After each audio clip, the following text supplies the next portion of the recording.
announced किया that the ground staff and the curators would get $50,000. और ये बात सब जानते थे कि श्रीलंका में इस मौसम में क्रिकेट के लिए सबसे बड़ी रुकावट बारिश होती है।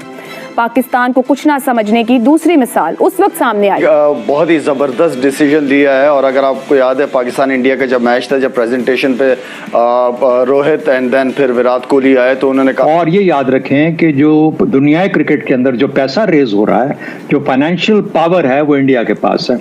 यानी ऑस्ट्रेलिया और इंग्लैंड भी अब इंडिया की बात मानने पे मजबूर हो जाते हैं। उसको क्रिटिसाइज कर रहे थे कि बारिशों में उसने टूर्नामेंट रखवा दिया। अब उसने अच्छा एक नेकी का काम किया, और नेकी का काम नहीं किया, उसने एक्नॉलेज किया है। और ये बहुत बड़ा मैसेज है।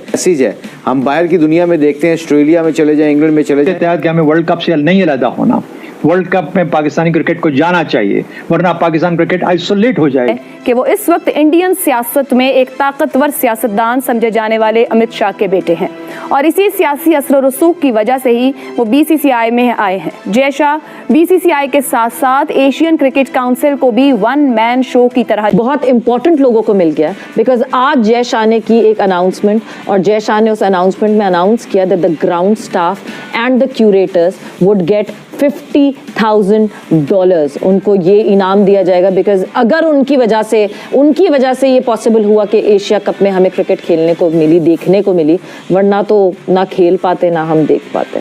जी लाला।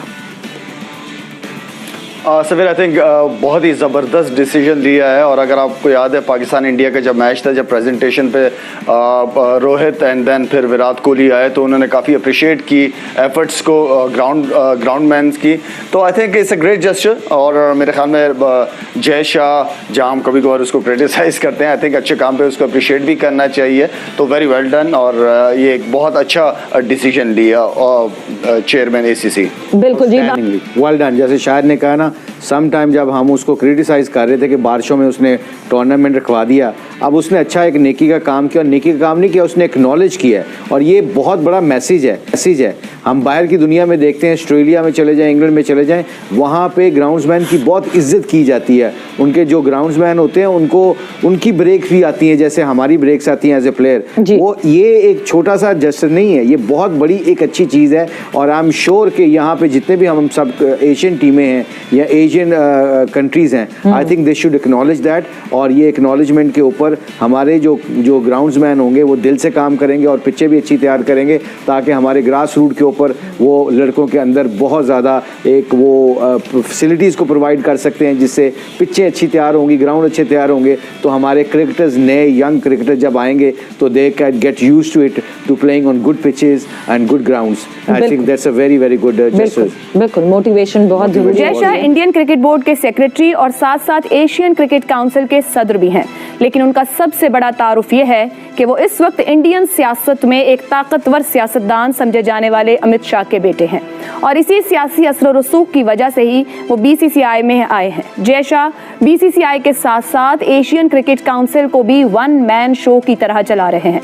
एशिया कप की मेजबानी पाकिस्तान को मिलते ही भारत ने बगैर किसी ठोस वजह के पाकिस्तान में आकर खेलने से इनकार किया, तो पीसीबी ने टूर्नामेंट को बदमज़गी से बचाने के लिए भारत के सामने हाइब्रिड मॉडल की शक्ल में ये फार्मूला रखा कि भारत अपने मैचेस किसी न्यूट्रल मकाम पर खेल ले और बाकी टूर्नामेंट पाकिस्तान में हो जाए।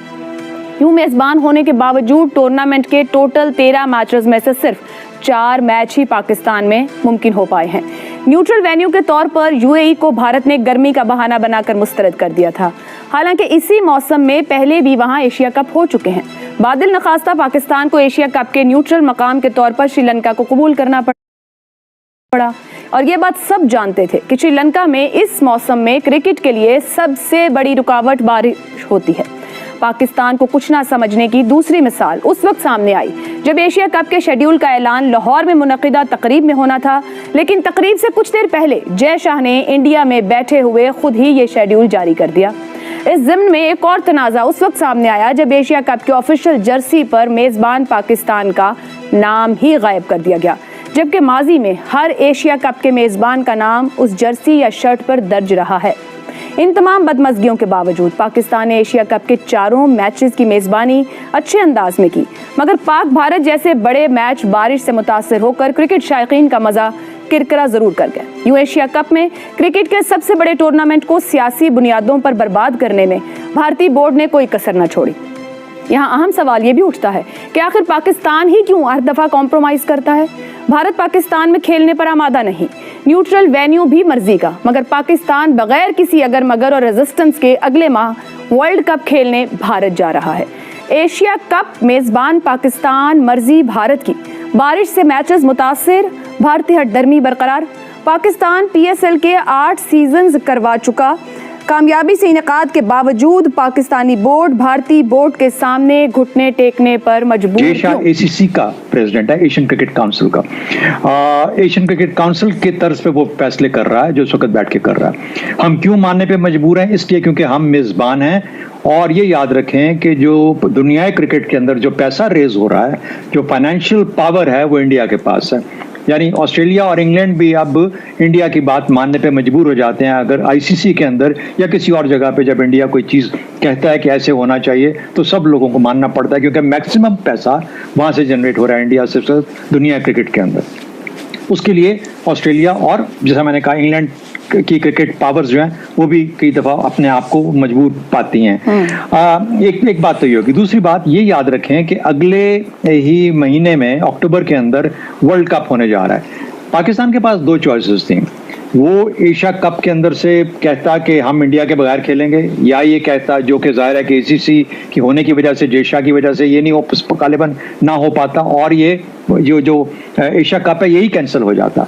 क्या हमें एशिया कप को कैंसिल कर देना चाहिए था as a com, as a national policy? ये एक पहला सवाल था। उसकी वजह ये थी, क्यों नहीं हमने किया? इसलिए नहीं किया कि मेरी नज़र के अंदर जितना पैसा मिलता है एक टूर्नामेंट को कराने में, वो पैसा BCCP को या PCB को जो मिलना चाहिए था, वो गालिबन वो उनके उसके लिए वो उनकी मजबूरी बनी कि पैसे हमें बहुत कम मिलते हैं, तो अच्छा है कि हमें ACC से कुछ पैसा मिल जाएगा, और काफ़ी हद तक काफ़ी पैसा मिलता है। पहली बात तो ये होगी।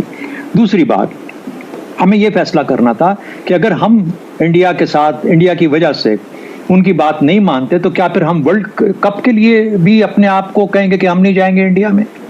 तो अगर आपने वर्ल्ड कप के लिए जाना है और फिर आप ACC की बात भी नहीं मान रहे, और वो भी नहीं कह रहे जो वो कह रहे हैं, और अपनी बात मनवाना चाहते हैं, शायद बेहतर नेगोशिएशन, बेहतर डिप्लोमेसी से आप ये चीज़ें कर सकते थे, लेकिन हमने उस मजबूरी के तहत कि हमें वर्ल्ड कप से नहीं अलहदा होना, वर्ल्ड कप में पाकिस्तानी क्रिकेट को जाना चाहिए, वरना पाकिस्तान क्रिकेट आइसोलेट हो जाएगी।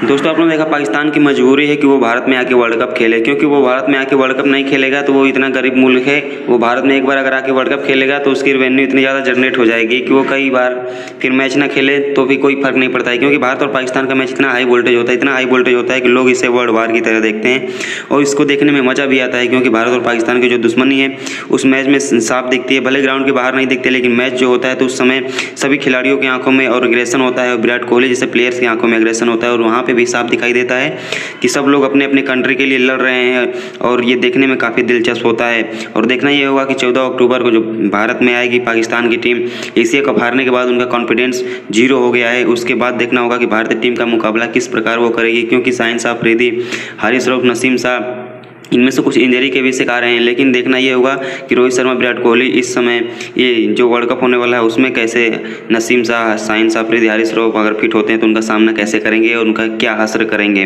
देखना एक बार फिर से होगा मोहम्मद सिराज क्या असर करेंगे, क्योंकि मोहम्मद सिराज भाई तो छाए हुए हैं। अगर दोस्तों आप लोग हमारे चैनल से जुड़ना चाहते हैं तो चैनल को ज्वाइन कर ले। अगर आप लोग सब्सक्राइब करना चाहते हैं वो भी कर ले। हमारे चैनल पे सारी चीज़ें फ्री मिलती है और सारी चीज़ें हम लोग फ्री में प्रोवाइड कराने का कोशिश करते हैं। तो फटाफट से आप लोग चैनल को सब्सक्राइब करके वीडियो को लाइक कर दीजिए। और इस वीडियो को आप लोगों ने आई होप कि सारी चीज़ें जानकारी पता कर लिया होगा। वहीं दोस्तों आपको बता दूं कि BCCI जो है बार बार जय शाह के साथ जो है कुछ न कुछ चेंजेस करते रहते हैं। तो एशियन गेम्स को भी लेकर कुछ न कुछ चेंजेस करेंगे। इसी चैनल पे आपको सारी जानकारी मिलेगा। आप लोग फटाफट से चैनल को सब्सक्राइब कर ले। चलिए मिलते हैं नई वीडियो में।